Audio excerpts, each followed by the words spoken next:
शिव की आराधना किसको कहते हैं? कोई कहता है कि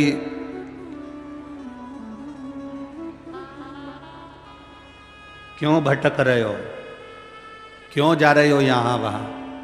हम कहते हैं तुम भटको भी मत, कहीं मत जाओ।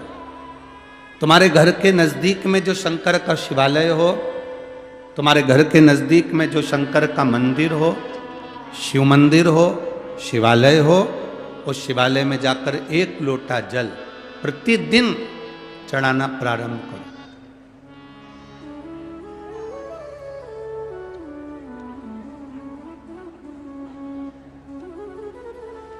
जो प्रतिदिन भगवान शंकर के मंदिर में एक लोटा जल समर्पित करता है, उसका हाथ महादेव पकड़ लेता है, फिर ऐसे ही नहीं छोड़ता, उसको मंजिल तक पहुंचाकर छोड़ता है।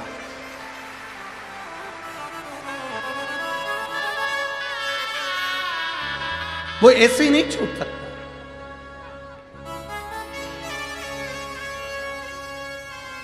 आपने अगर उस पर भरोसा करा है,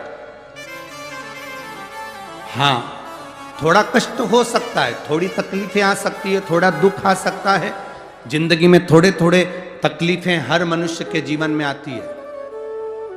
कोई संत, कोई साधु, कोई गुरु, कोई ब्राह्मण, कोई बहुत बहुत बड़ा महाराज भी अगर तुमको कह दे कि उसकी जिंदगी में दुख नहीं है, तो समझ लेना कि झूठ बोल रहा।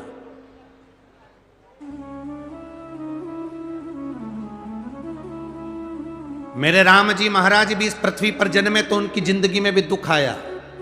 मेरे भगवान कृष्ण भी इस पृथ्वी पर जन्मे तो उनकी जिंदगी में भी दुख आया। माता जानकी भी इस पृथ्वी पर प्रगटी तो उनकी जिंदगी में भी दुख आया। राधा रानी भी इस पृथ्वी पर प्रगटी तो उनकी जिंदगी में भी दुख आया। संसार में अगर जन्म लिया है, मृत्यु लोक में अगर तुम पैदा हुए हो, पृथ्वी पर अगर तुम आए हो, तो तुम्हारी जिंदगी में दुख ये नहीं कि नहीं आएगा।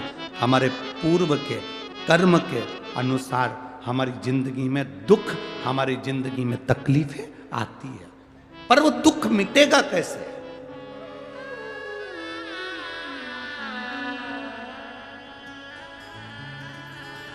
राम जी का दुख कैसे मिटा था? राम पथ गमन में जहां जहां चलकर देखो, चलो आपके पास में है पंचवटी, आपके पास में नासिक लगा हुआ है, पंचवटी लगी हुई। ये कथा 19 तारीख को पूर्ण हो जाएगी। 21 तारीख को नासिक में माता गोदावरी के तट पर पंचवटी में 5 दिवसीय कार्तिक महीने में कथा लोगों को श्रवण करने के लिए भक्तों को मिल जाएगी। आपके नजदीक में लगी है पंचवटी, चलो जाओ। जितने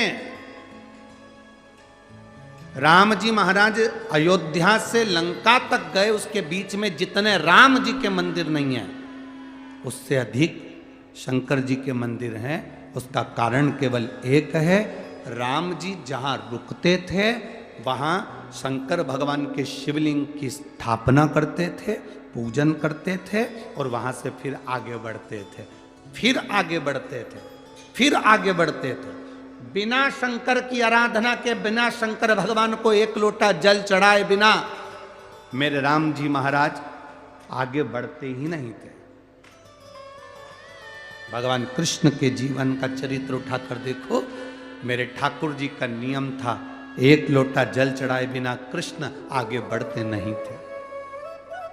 श्री दशरथ जी महाराज के जीवन चरित्र को उठाकर देखिए। सूर्य नारायण भगवान को जल और शंकर भगवान को जल चढ़ाए बिना दशरथ जी महाराज आगे बढ़ते नहीं थे। श्री जनक जी महाराज के चरित्र को उठाकर देखिए। एक लोटा जल चढ़ाए बिना जनक जी महाराज अपनी सभा में नहीं जाते थे।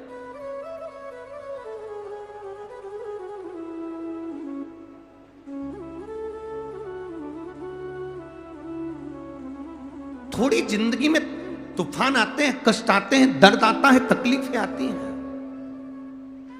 पर तूफान आता है तो पता चलता है ना कि मजबूती कितनी है। अभी पता चला, चला कि नहीं चला? अरे बोलो तो जम के।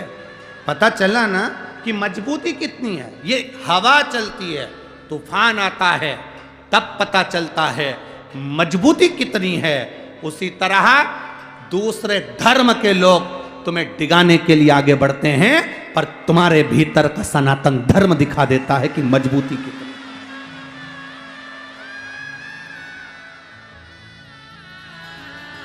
छत्रपति शिवाजी महाराज,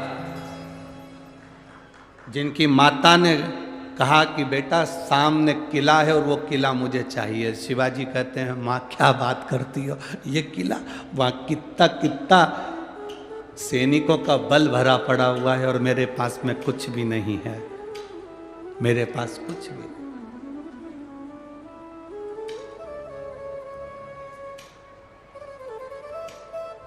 जीजाबाई के शब्द जब श्रवण किए, छत्रपति शिवाजी महाराज को छत्रपति का संबोधन स्वयं उनकी माता ने दिया है, स्वयं उनकी माता ने।